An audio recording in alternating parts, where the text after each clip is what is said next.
மாணவியிடம் மீறலில் ஈடுபட்ட வட மாநில இளைஞர்களை கைது செய்திருக்கிறார்கள். இது பற்றின மேலும் விவரங்களை செய்தியாளர் சிவகுமார் வழங்கிட கேட்கலாம். சிவகுமார், வணக்கம். மேலும் தகவல்களை சொல்லுங்க. வணக்கம்.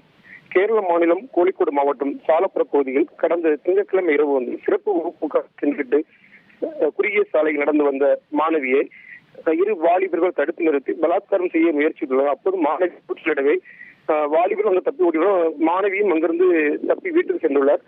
மாணவி இது குறித்து பெற்றோரிடம் அடுத்து பெற்றோர்கள் அளித்த புகாரின் அடிப்படையில் போலீசார் சம்பவ இடத்திற்கு விசாரணை மேற்கொண்டுள்ளனர். அப்போது விட்டு சென்ற காலணிகளை கைப்பற்றி போலீசார் விசாரணை மேற்கொண்டனர். அதன் அடிப்படையில் போலீசார் வட மாநிலத்தை சேர்ந்த 2 நபர்கள், அதாவது பைசல், ஹனிமான் என்ற 2 நபர்களையும் போலீசார் தற்போது கைது செய்து விசாரணை மேற்கொண்டு வருகின்றனர்.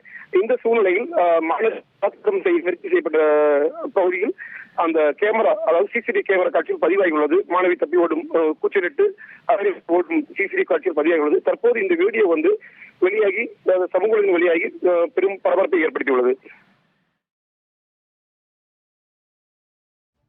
தகவல்களுக்கு நன்றி சிவகுமார்.